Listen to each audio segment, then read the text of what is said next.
All right, let's get started.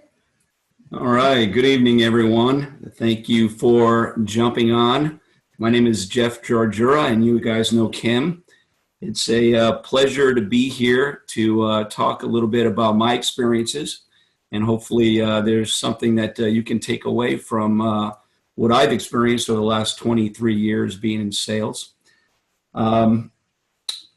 I am currently a vice president for United Healthcare, United Health Group. I have about 18 years of experience in sales, but my type of sales is totally different than what you guys are doing. And frankly, what you do is a lot scarier than what I do, I think, just because, what I refer to as a kitchen table sale is something that I don't think that I'm too good at. However, I've been doing this for a while, and I think I have something to lend. So I prepared a few things for you.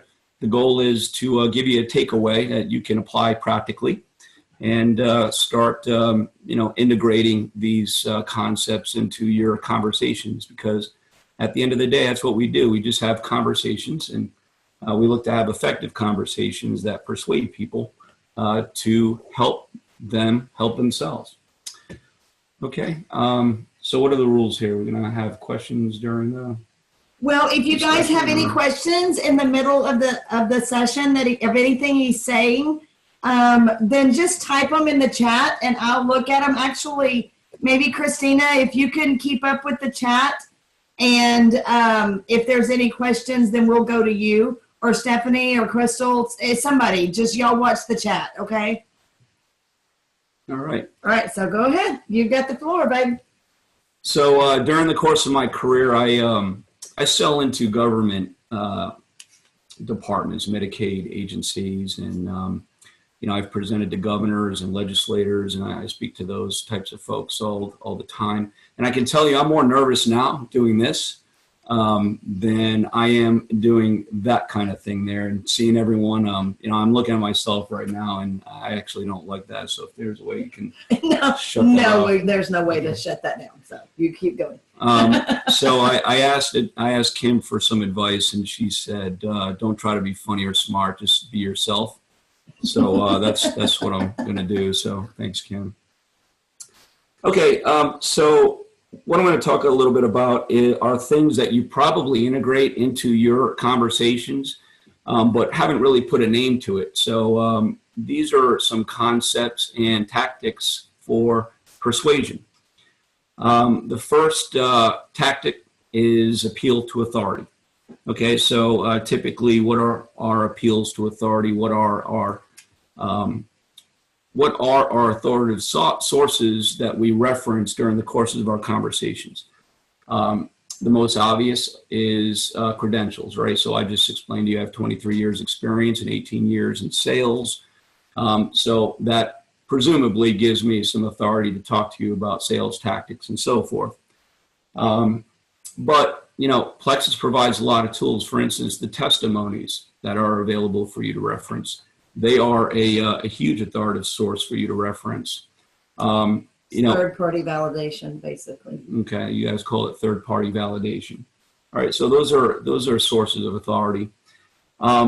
Kim's nursing background. So you nurses or anyone that has history in the health field, whatever it may be. Maybe you had a time in your life that you were going through a health and fitness craze, and you did a whole bunch of research and lived the life for a while.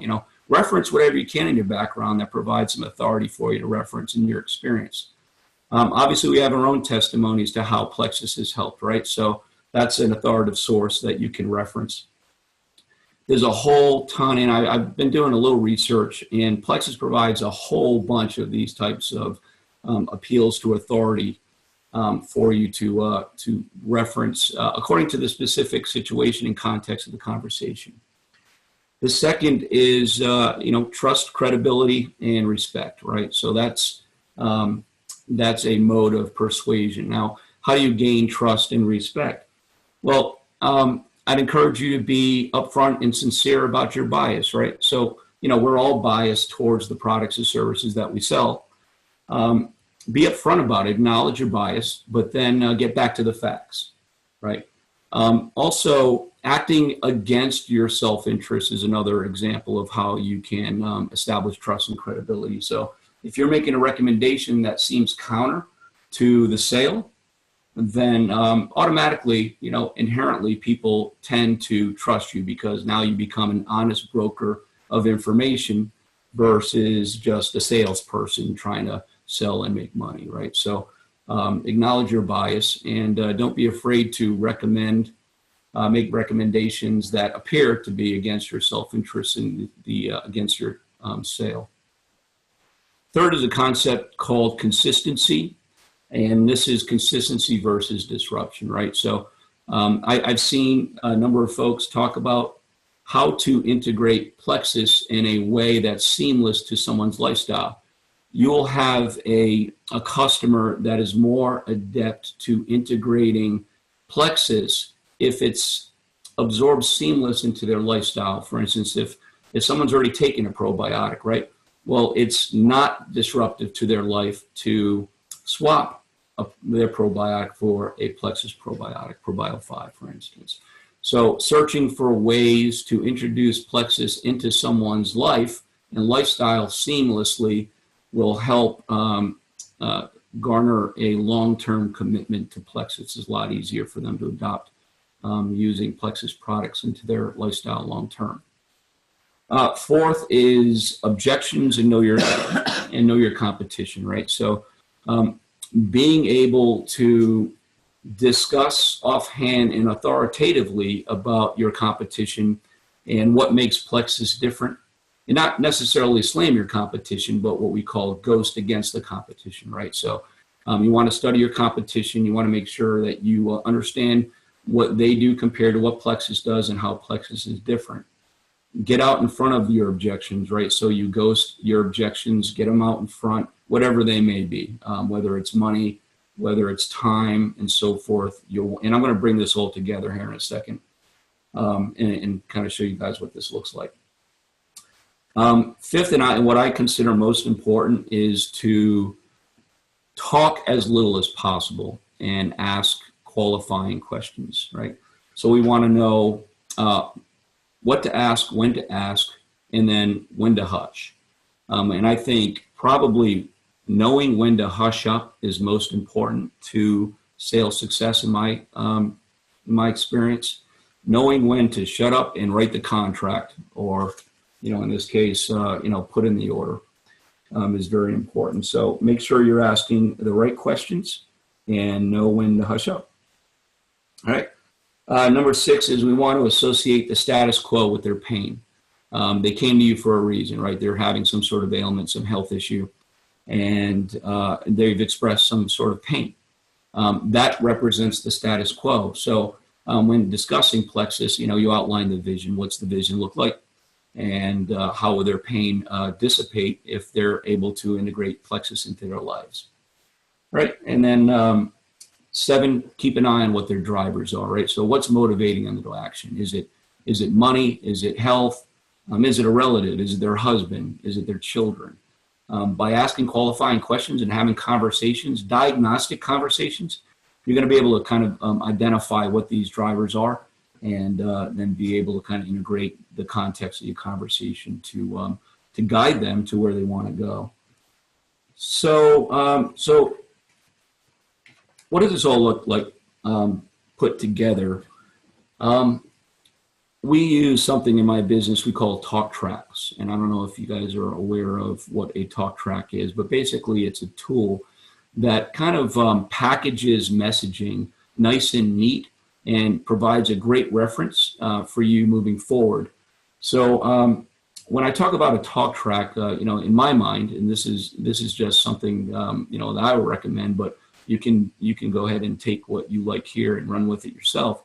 But I would consider creating talk tracks per each common condition or each common conversation that you have. So, for instance, just last night we were talking to someone that wanted to get information on about hot flashes, right? Or it could be high blood pressure, or it could be weight loss, obviously, which is typically a secondary condition behind other ailments. You take you create a talk track per each common condition that you encounter.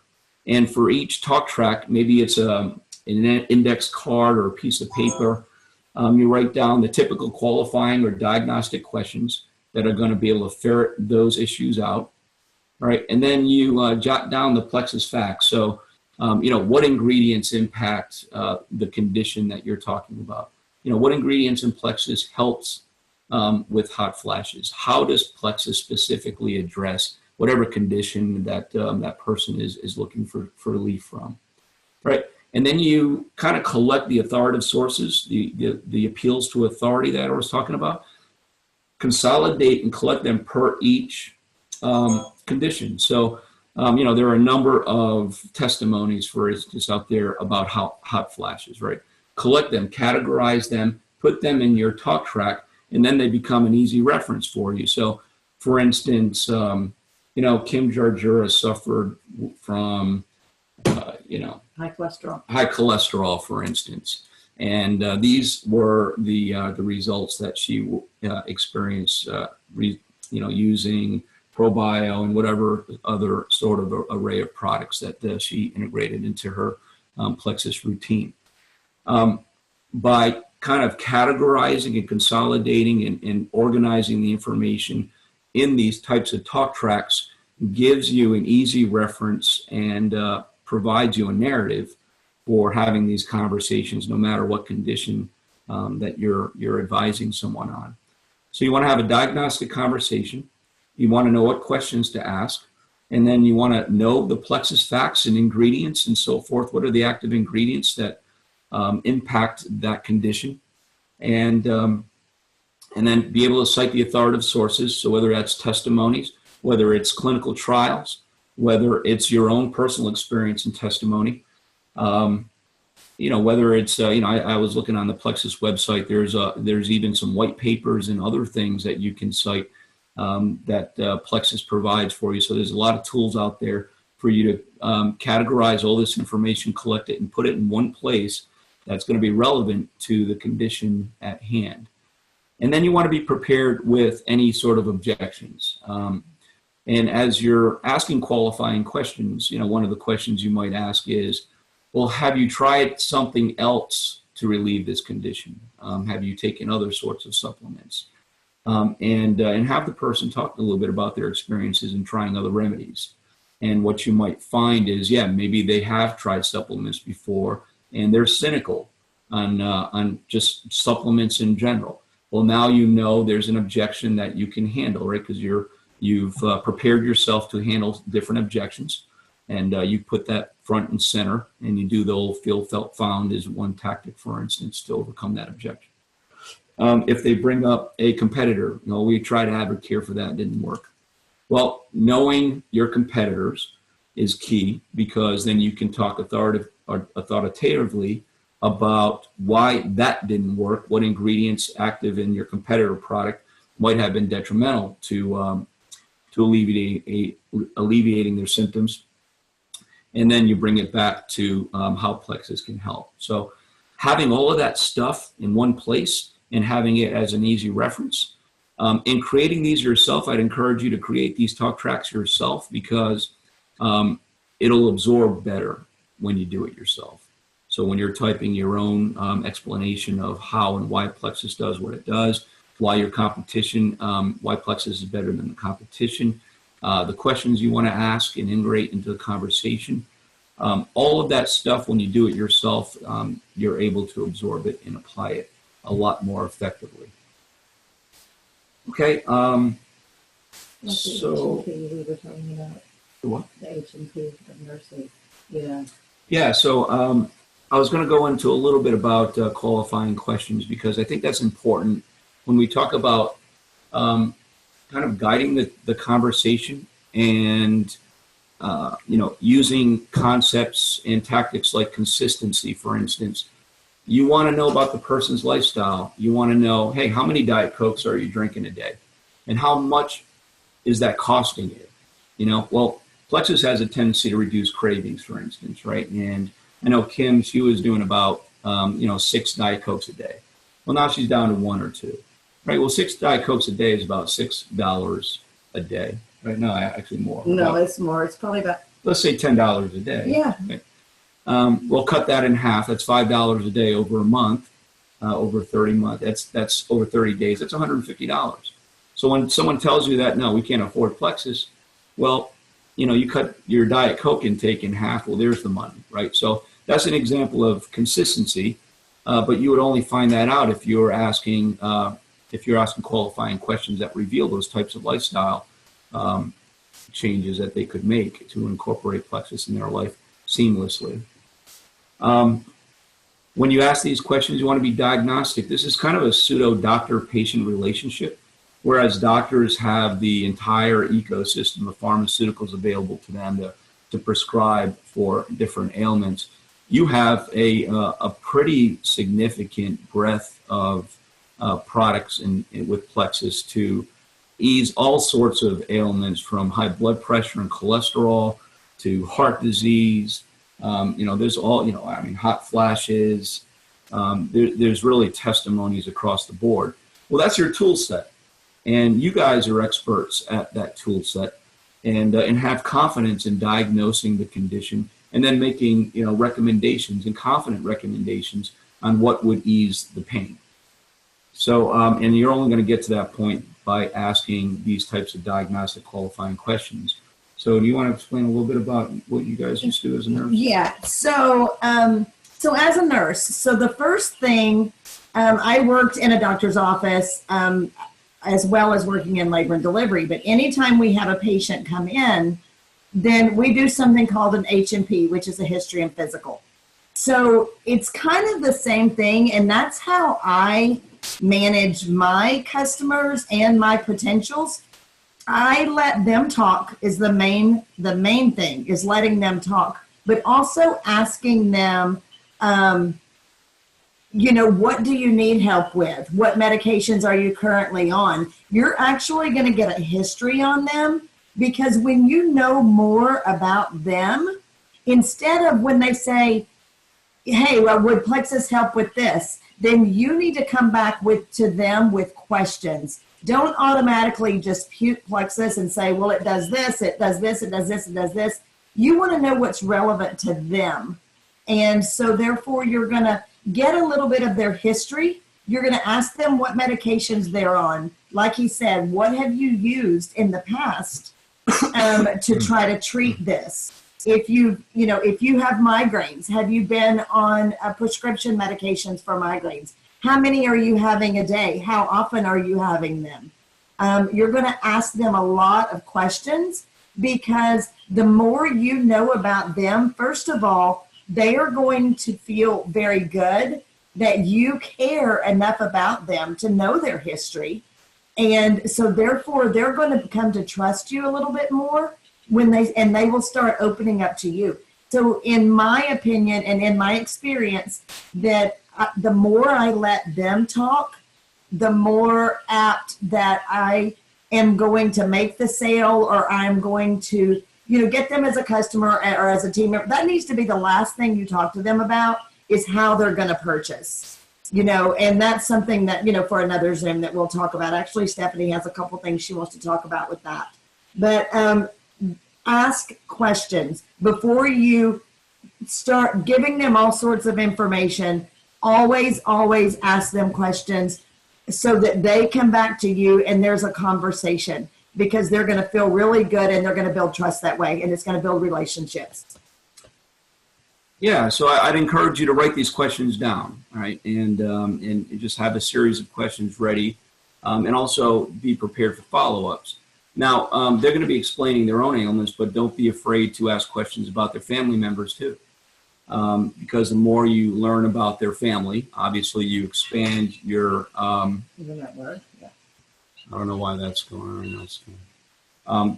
Then you expand your network and you expand the number of prospects you have. So not only are you going to be recommending things for the person in front of you, but also maybe their husband or wife. So I see a number of chats and raised hands. We're going to look. Okay, so we're going to look at some questions here, and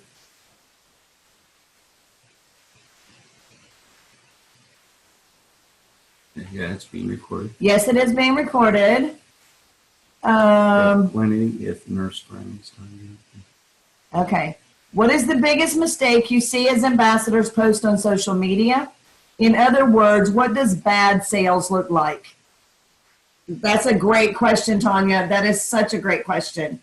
So, Jeff, you want to answer that? Yeah. I think, first of all, you need to know your audience, right? And sorry, guys. I think knowing your audience is key, and knowing your message that's going to resonate with that audience. But I would say that probably the biggest mistake I see is too much information. So, if the key point you're trying to make gets lost in too much analytical information, for instance, I think your message gets lost, gets drowned out by that. So, for instance, Donald Trump won because he spoke at a fourth grade level. Seriously, and people liked Trump because he was kind of colorful. He captured their interest. I'm not advocating for Trump. This is an example. Whereas someone, Hillary wanted to pontificate into, policy discussions. I like policy discussions, but most people get lost in policy discussions. So keep it simple is the key for me. And I like to kind of keep things very simple and concise, and then ask follow-up questions. Okay. In my opinion, when one of the things that I pretty much cringe when I see it on Facebook are those blasts of you need this because of this, instead of telling a story. A story is going to get them every single time. If you're more personal and you tell a story about how it helped you, or how it helped somebody else, when you come out with that, people automatically take the defensive, in my opinion. And just posting a sales graphic, I don't know that that's ever gotten a soul, to be honest. I think that it's detrimental, and that's just my opinion. But anyway, I'm sure somebody else could add to that. Christine, you said you had a couple questions. Unmute yourself, Christina. Okay, so somebody private messaged me because she doesn't want to ask y'all. So she wants to know, when we use a testimonial, is it better to use a testimonial from somebody that we personally know? I think so. I think it's better to use a testimonial that you've seen firsthand. However, I think if you have the testimonials categorized, and you can speak to them and make it appear that you know the person, or the testimony, that firsthand knowledge I think is powerful. So yeah, I would definitely recommend prioritizing speaking about the testimonials that about people you know. Awesome. And then her other question is, do you keep cards on each person? So I think she was saying, like, if you talk to somebody and let's say John Doe has X, Y, and Z ailment, do you keep a card so you can refer back? So in my in my career business, yeah, I do. We keep pretty detailed notes of prior conversations, and also observations. Like I said, they're hot buttons, what's motivating them to action, what ailments they had, what prescriptions they might have been on, what other types of treatments they've tried. Yeah, so making sure that you memorialize those types of all that information, I think, is key. Yeah, definitely. Now, how you do that, I'll leave it up to you guys. I actually have a really good set, and they've circulated before, and I really need to try to get them in a document of easy ways to keep up with people, and I need to work on that. So you guys remind me of that, and I'm gonna try to get that out to y'all. Now, there's also a number of tools that you can use. I know you were kind of playing around with what's called a CRM, a customer relationship management system. it's software that you can load. There's actually shareware that you can download for free. I'd encourage you to use that because that'll help what I refer to as quote unquote electronify your prospects. And keeping those electronic records will also allow you to send out mass emails, for instance. I know that they have Lexi is another tool, but yeah, I mean, we're still ironing out some of the kinks in Lexi, but Lexi is a great tool that is probably underused. Right now, they've got a brand new tract, the Going for Gold tract, and we really need to get if we have Lexi, and if you don't, then get with one of us and we'll tell you about what Lexi is. That's a messaging system. Right? It is a messaging system, but it gives you very accurate information, and they've got a new one for the Going for Gold. So that just came out today, I think. So you use, and I use that as well. The Facebook Messenger obviously archives your conversations, and so you can definitely go back and you can remember what you talked to that person about. But I don't know if you're like me, and when your business gets as big as some of ours have gotten, people can slip through the cracks very, very easily. And if you do not keep lists, then you are definitely going to end up losing some people. I've done it so many times and I could kick myself for it because I didn't keep information as accurate as I should have. And so I'm trying to be much better at that. I have a notebook now that has many different dividers in it, and I've got one for prospects, for customers, for ambassadors, for my silvers, for my golds, I've got people categorized, and it really helps me. It helped me last month when I was going through reports to be able to go to those people quickly and know what conversation we had. And every time I talk to someone, when I follow up with someone, I make a note beside their name, the date I followed up, and what that conversation was about, and what they said to me. What their objection was, or if they promised, yes, I'm going to do this, then I know that I need to follow back up with them in a couple of days. And it's real easy to forget to do that, and that's when they fall through the cracks. Okay, so what program outside of Lexi do you suggest for tracking prospects and customers? So I would say, first of all, I use what's called Salesforce.com, and it's a customer relationship management system. It tracks all the pertinent information you need on, Excel is, you can definitely use Excel. It's a little bit manual, but it definitely is effective to create an electronic record.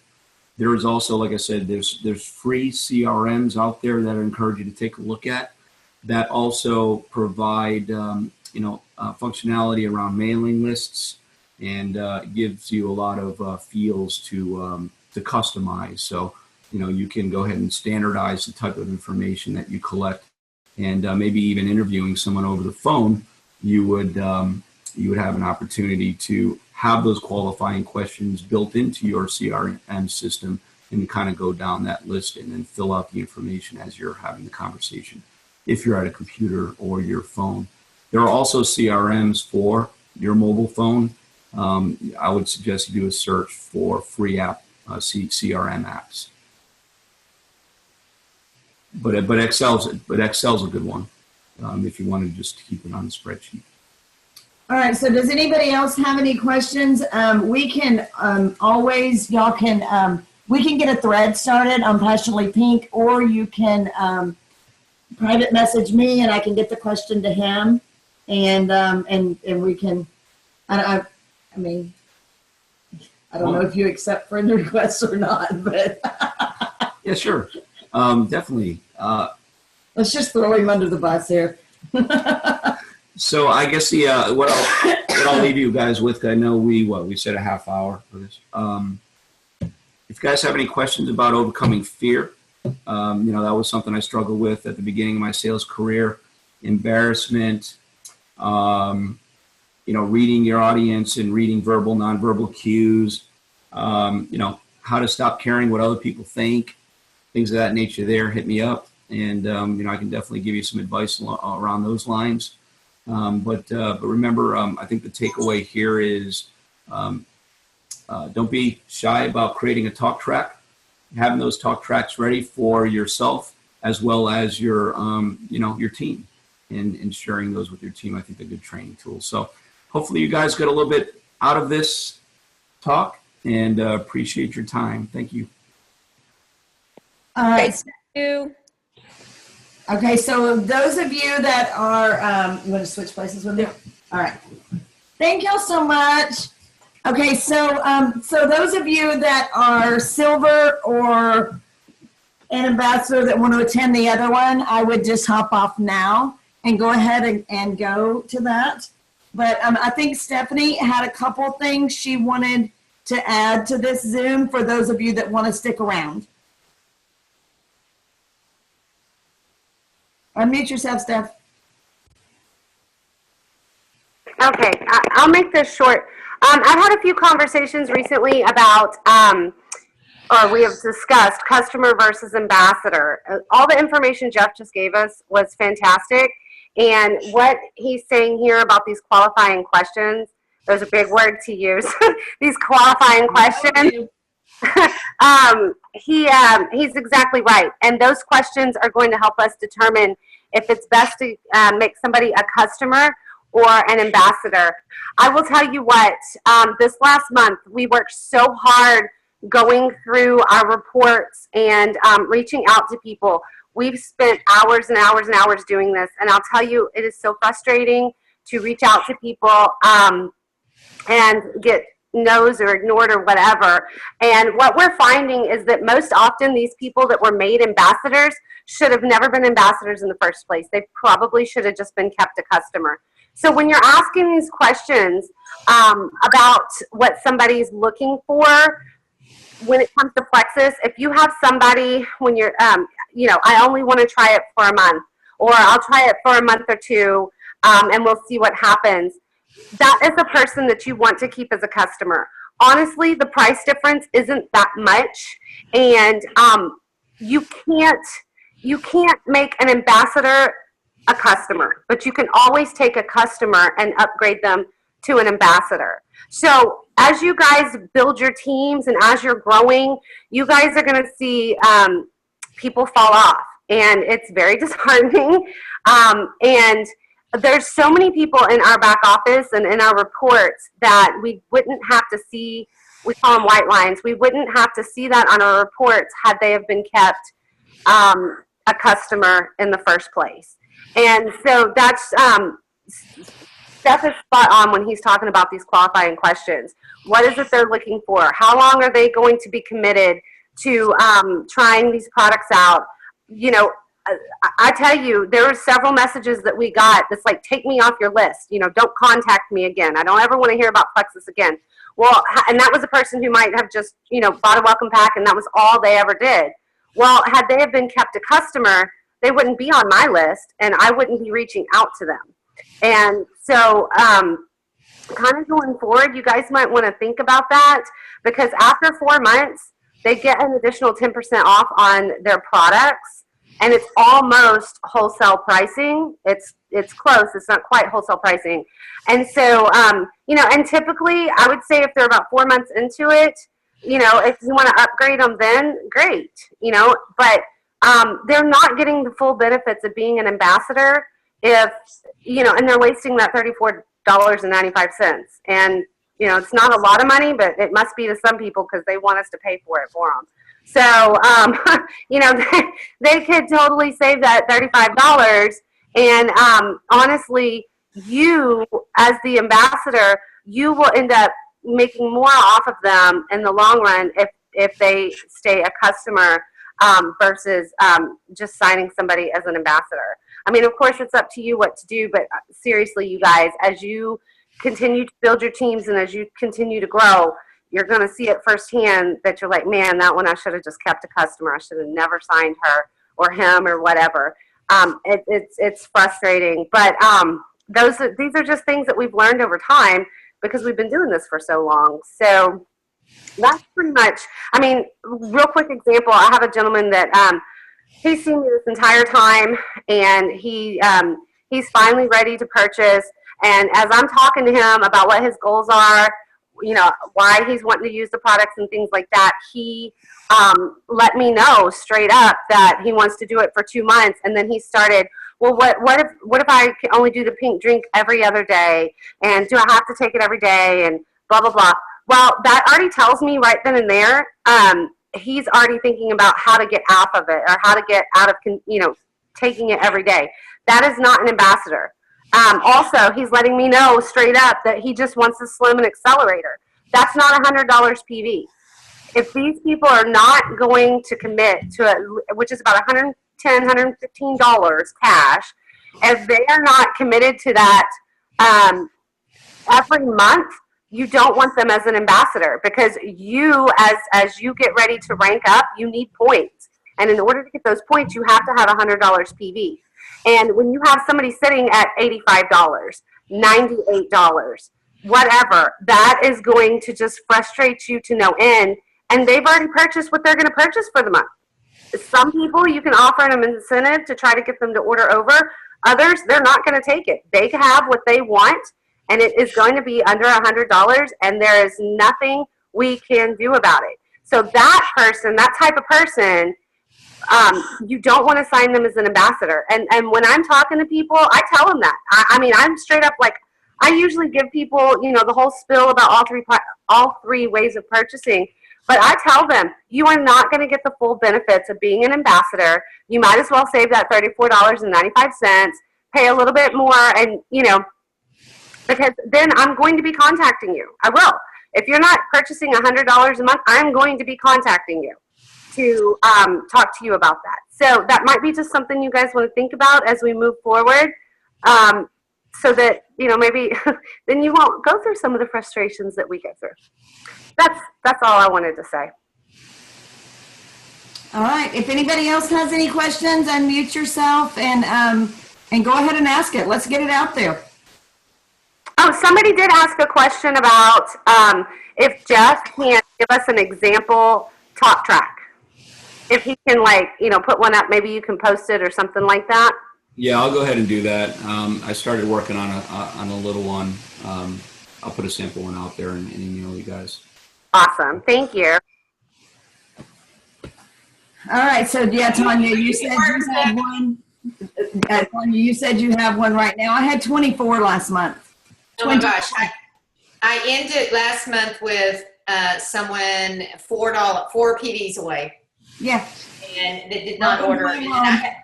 But the one that's 98 right now, I still have a lot of months left. So hopefully that person will order something before the end of the month. Oh, yeah. Maybe a sample pack. All right. Anybody else? Dee Dee, you look like you want to say something, no? I'm just listening because I am agreeing to everything that you guys are saying. Now, one thing that I still have a problem with, which is like something that I should already have figured out, but with different people, there are different personalities, different ways to talk to them. I cannot talk to every person the same way. It's just not me in real life. That's not me in Messenger or anything like that. And so one of my issues is, when do I try to close that deal? Like, when do I come down and say, okay, let's do it? Most of the time I'm able to guide them into it. Okay, perfect example right now. My tattoo artist, I met up with him. I'm going to be getting my tattoo later, the cover up or whatever, and he was interested in Plexus. And so I gave him a little spiel and stuff like that, and we're talking, and he's interested, but he's giving me one-word answers. And it's like, I got to pull more from him, and I just like, I don't know how to pull more from some people when they're like giving me absolutely nothing to begin with without being too enthusiastic and then pushing them away. All right, so first of all, and you might have heard differently because I talked to Kim about this, but confidence is contagious, not enthusiasm, right? So, you know, if you have a lot of feigned enthusiasm, for instance, at least in my experience, it kind of turns people off. But if you speak matter-of-factly with confidence, that tends to be more persuasive. Now, what type of interest did he express in Plexus? When he said, what did he just ask? Health concerns, weight loss. He's not given me much to work with, so I'm still working on pulling answers from him. I don't want to talk to him about it necessarily the day that we meet to do the tattoo, because he's working. That's him doing his job. So my goal is to try to get some more conversation in before that date. And all right, so he asked you about Plexus. Did he see you wearing a Plexus T-shirt, or? He asked what I did. Yes. And I mentioned that I had lost a lot of weight, and he, started talking about needing to lose weight and stuff like that. And so I said, okay, great. He was drawing up the tattoo, so it wasn't like I could have an open conversation with him about it. Yeah. And so it's been a lot through Messenger. And so now I'm just waiting to hear back from him once again and see what's going on, where his head is with everything, what he thinks. Okay. Yeah. All right. So what Kim just mentioned was there are studies that typically people don't get to a point of action or even attention until the 7th touch point. Right. So, if someone's not responding after the 2nd or 3rd conversation or post, don't get discouraged, because typically on average it takes people 7 looks, 7 interactions for them to get to a point of action. So that's first. The second thing with your tattoo artist, I'm going to guess he's an introvert, right? He's kind of a creative, right brain kind of guy, an introvert, and especially if he's distracted, he's drawn the tattoo. He's pretty much not going to want to hear what you have to say. He might have been just being polite and say, yeah, I got to lose weight, and that was it for him, right? So, I would continue to follow up, but follow up with questions. So, you had mentioned that you wanted to lose weight, right? So associate the status quo with the pain that he expressed to you, and remind him of the conversation you had and say, you had expressed to me you wanted to lose weight. I have a solution for you that worked for me and many others. If you want to talk about it, let me know. How much weight are you looking to lose? Are there any other ailments that you're suffering from right now? Because typically people talk about weight loss. There's also secondary and tertiary symptoms that they're having. With me, it was heartburn. So I'm sure he's having heartburn. He has maybe coughing fits at night, whatever it is. Just kind of dig deeper beyond the weight loss expression to see if there are other things. But continue to ask those questions, those diagnostic questions. Okay, so I gotta say that it's funny that it's like I already know the answers before, like Kim with the 7th and 8th follow up. It's like I get that. I don't, and it's I think I have to remind myself that every person is different. There was a woman who was interested in Plexus. I'd never met her before. She was middle-aged, had children. I was able to call out every health ailment that she had, and she's now a preferred customer ordering the triplex. And that happened within a few days. So I think it's just a matter of remembering that different people have different scenarios. Some take longer than the other. Okay, that's actually really helpful because it makes me feel like, am I losing the good thing that I had going? No. Okay. I would also suggest this. Some people aren't worth your time. Right. And I think as you qualify people and your time is precious, you want to manage your time effectively, and you want to limit yourself to revenue generating activities, right? And wasting 10 interactions with this guy is probably not the best way to spend your time. So, don't be afraid to walk away. Say, hey, it doesn't sound like you're interested right now, but, give me a call when you are. And people naturally have a tendency to be drawn to that because that's confidence. Don't be afraid to be a little aloof, just because you have something that people want. And if he doesn't want it at this time, there are others that, deserve your attention. So, I wouldn't get too discouraged with that. We also talked about last night, and we've all talked about this before, but you also knowing their personality. Knowing, leading with, I rarely lead with the business unless it's somebody that I know is red that, or like has money issues. And I always lead with the products because I've had such success with the products, even though I've had very much success with the business as well. I was able to retire. So there are people that I will lead with that, but very few. So you want to think about their personality too, and you want to appeal to that, to whatever type of person that they are, or how they most identify. Yeah, I would just make sure that you're leading with whatever their top concerns are, right?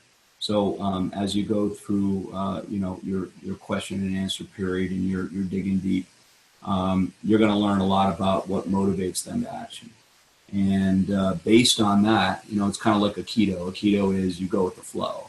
You want to make sure that you're kind of flowing with where they're going and to meet them where they are. So, make your recommendations according to what their priorities are. And that's the whole point of asking these qualifying questions. What the goal stuff, yeah. So I have a question, or kind of a question / comment. So I think that one of the things for me is like keeping people re-engaged. I know follow up, but it goes along with what you said, Kim, and kind of knowing people. I know a couple of us, and Dee Dee and Stephanie, Kim, maybe even we've all been in conversation about this, that even when they do, and I'm really rethinking what you just said, Stephanie, the whole customer preferred versus, because right now I've got almost everyone in ambassadors, and I have to wait for them to be ready. Like I cannot push that business on them too soon. I have to let them the wholesale and learn those products, because if I push them, then it pushes them away, or at least I have to know whether they're the type of person that I'm going to push away or not. Kind of back up on some of them. I mean, I'm watching some of them and like do their own thing like crazy. Like I don't even know what they're doing, but they're like having all kinds of success. So I'm leaving them alone because what they're doing is working. Well, and that just goes back to the different personalities. Some people want, even though we have had people go before us that have proven that a model that is successful, that, we just have Christina's our jewel here now, and she followed the model that her sister followed and all of the other jewels followed, and she got there. Maybe there is another route to get there, but it's, maybe non-traditional and unconventional route to get there, but, however they get there, I guess it doesn't matter, but at some point they'll end up having to go back to what I don't know what I'm trying to say. So just Tanya, so when you're trying to get this ambassador to engage with you, but they're not? Well, actually they engage with me 3 times a day. Okay, that's not the problem. But they don't want anything to do with like this Zoom training.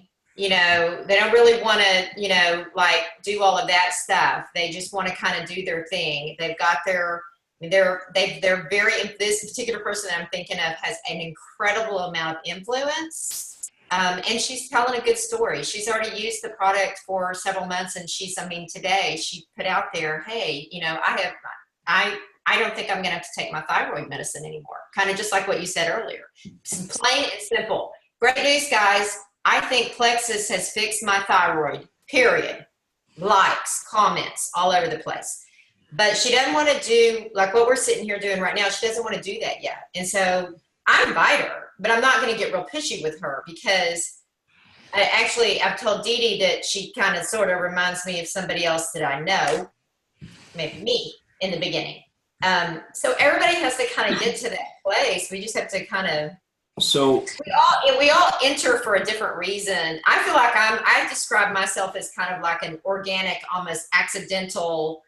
I'm working the business. Like how'd that happen? I didn't want to work the business. I just wanted to get my stuff for the best price. Now all of a sudden I'm working the business. I mean, I'm gold, and I'm on my way to senior gold. So, well, heck yeah! Now I've already gone that far. I'm going all the way now. Right. Well, that's how Kim started, right? That's exactly how I started. So, yeah, and that's what this girl's going to do.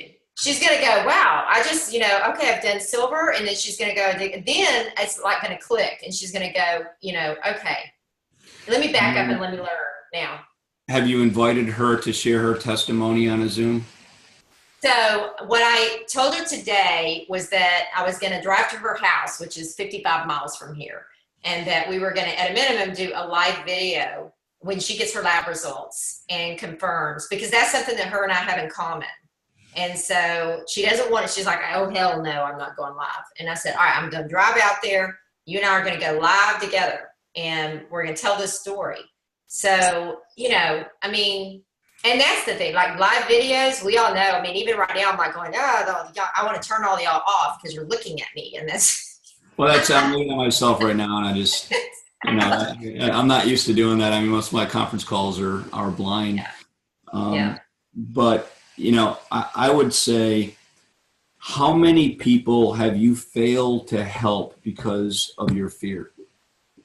How many lost opportunities are there because she won't tell her story? How many other thyroid patients could be helped, but they're not because she isn't sharing her story, And if your mission is truly to help people and you believe in that mission, then, you shouldn't let fear stop you, right? That's how you overcome fear. So anyway, but you're lucky to have a really good ambassador. She's really awesome. And what I love about her is that she just tells people they're going to use Plexus. Look, you need this. You're going to buy this. And she actually sits down at the computer and does it for them. And sets their convenience order. It's a no-go. It's non-negotiable. You got a convenience order. And I'm like going, what? I'm like having to beg people for things like that. And she just goes after it. So. Well, she's a closer. She's a closer. She really is. And she's got a business. She's got her own business. She's in insurance sales. And so she's got a skill set that, not all of us have. I recruit nurses for a living. So I kind of have that sales thing going.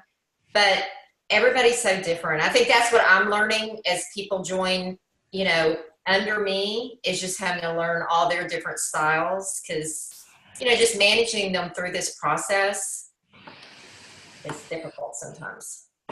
I'm going to let you guys go here in a second, but I did want to, Dee Dee had mentioned something about also how do you close? And there's a number of closing techniques, and it's based on the questions you ask, right? So you ask for the order, and you ask for the order as you make a recommendation. So if based on your diagnostic questioning, you come up with a recommendation, and the recommendation would be, my recommendation is you take Slim and ProBio, say Triplex. So you recommend Triplex, and say, when would you like to place your order, right? So you ask a question assuming that they're going to place the order.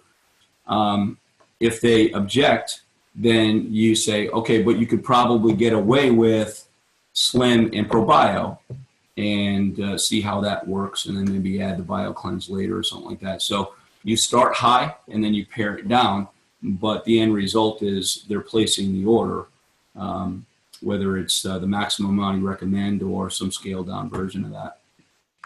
Hey, can I say something real quick on that note? That was another thing Kim and I had talked about. Especially for these new people that we have joining in the last month or so. Yeah, a lot of us are trying to get to Leaders Retreat, and so when you have a brand new customer, their initial order has to be $50 PV or more to count towards Leaders Retreat. So these new people that we have joining us, most of them they don't even know about Leaders Retreat, So if we can get them to, just to have a new customer switch out their vitamin. I believe the PV is like $25. It's like $29.95 for a preferred customer, and the PV is like $25. Well, and as a preferred customer, you also get a bonus. So if you have 4 of those people that's all they do is switch out their vitamin, then bam, they've already got their $100 over their welcome pack or whatever, and they haven't even spent a dime yet on their own products, and they're already commission qualified. So instead, like you said, start big. If that's too much, overcome that objection with, okay, we've got this, but again, know your audience. If they're not, and like with you, Kim, with Rainey, all she wanted was the ProBio. You talked to her about the triplex. No, not interested. Okay, we'll do the, just the ProBio. And for these new people, just having 4 people try out, or the probiotic or the BioCleanse or whatever. 4 people, bam, you've got your $100 PV. So, we of course want everybody on the triplex, but not everybody's going to go for that big purchase, not necessarily the first time. So, okay, let's scale it back. Not a problem. We can do this for you. We can do that for you. Tanya, she became a believer in Plexus purely because of block, and that's like a $25 PV. So things like that. Yeah. Yeah, that's good. I'm still a believer. Block. All right, y'all. Does anybody have anything else? Thank you so much, Jeff, for coming on. Thank you, Kim, for hosting. Y'all are amazing. Love y'all. All right, I'm going to close it down unless anybody else has any questions. And thank you guys so much. I think this was really beneficial. And let us know if you have any questions. I'll get them to him. I'm pretty sure I can't answer all of that big talk, but whatever. Okay, talk to y'all soon. Thanks, guys. Bye. Thank you.